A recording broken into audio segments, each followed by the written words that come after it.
oògùn fún ẹni tí wọ́n bá mú nǹkan ọmọkùnrin àbí tí nǹkan ọmọkùnrin ò lè perform dáadáa bóyá Arobosa ń ṣe bóyá Idakolę ń dà láàmú bóyá ó nídìí alẹ́ kì í le dáadáa.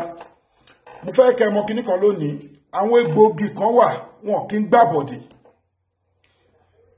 Ọlọ́run ti fi mú àwọn kan, ó ti pápọ̀ fún wọn tán, wọ́n má pápọ̀ ní tí wọ́n bá ti pápọ̀ wọn ò fẹ́ mọ̀ bóyá ayé ló ń dà láàmú, bóyá wọ́n mú nǹkan ọmọkùnrin ẹ̀ ni, bóyá àwọn kan ń lo nǹkan ọmọkùnrin ẹ̀, wọ́n ń lò nílùú míì nínú ẹ̀mí òkùnkùn lọ́hùn, òun ò kí ń rí lò láyé. Gbogbo nǹkan tó bá jẹ́ pé ní níjà, both natural and spiritual, làwọn egbògi wọ̀nyí máa attack tẹ́nìyàn dẹ̀ lálàáfíà tá gbádùn ayé ẹ̀. Tó bá fẹ́ kí nǹkan ọmọkùnrin ẹ̀ máa perform dáadáa, gbogbo èké nínú pé ní níjà bá kó bá dà nǹkan ọmọkùnrin ẹ̀ láàmú. Bá mi gẹ́ẹ̀tì àtàjọsìn níwọ̀nba, àtàjọsìn yẹn bá mi dà sínú odó. Bá mi gẹ́ẹ̀tì aworonso níwọ̀nba, èso aworonso níwọ̀nba díẹ̀, bá mi dà sí orí àtàjọsìn yẹn. Bá mi gẹ́ẹ̀tì kànáfùrù, bá mi dà sí lórí.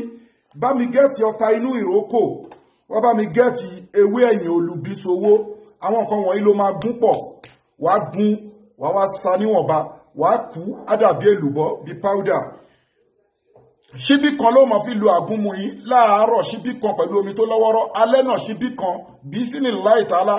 Wàá dúpẹ́ fọ́lọ́run, fi fídíò yìí ránṣẹ́ kó dé farabalẹ̀ gbọ́ fídíò yìí délẹ̀, jẹ́ káwọn èèyàn jàǹfààní ẹ̀. Torẹ́ lòmíì ó ṣàgbákò nǹkan ọmọkùnrin ẹ̀ kò ṣiṣẹ́ mọ́ látara àwọn tó yàn lálẹ́ tó yàn ní girlfriend, àbí torí pé ó kọ ìyàwó mi sílẹ̀, àbí ìyàwó mi fi ìyà jẹ, àbáwọn alágbára wọn mú nǹkan ọmọkùnrin ẹ̀ wọ́n ń lò nílùú àwọn ẹ̀mí òkùnkùn lọ́hùn, òun ò rí ìlò láyé. Ìpèníjà tó ń gbá nǹkan ọmọkùnrin tí ó lè pàfọ́ọ̀mù dáadáa ó pọ̀ lóríṣiríṣi tá bá ní ká máa sọ. Àmọ́ lọ gbìyànjú ètò ìwò kó wá farabalẹ̀ nǹkan tó bá lágbára fi sákàǹtì àwọn ọmọ aláìní kó dẹ̀ fi fídíò ìránṣẹ́.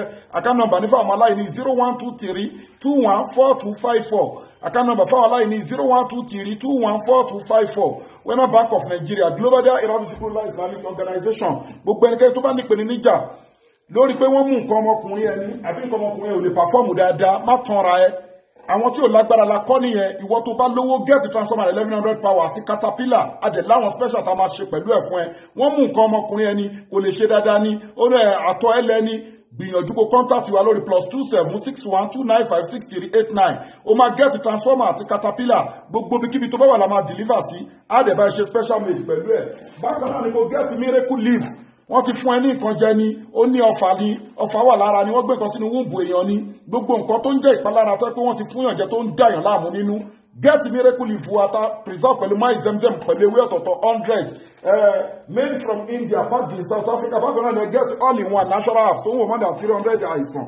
Kẹ́dẹ̀ get kíni, bulldozer melt fibroid àti memory booster fọmọdé àti lágbàlagbà, àdúrà ló ń gbà agbára kọ́.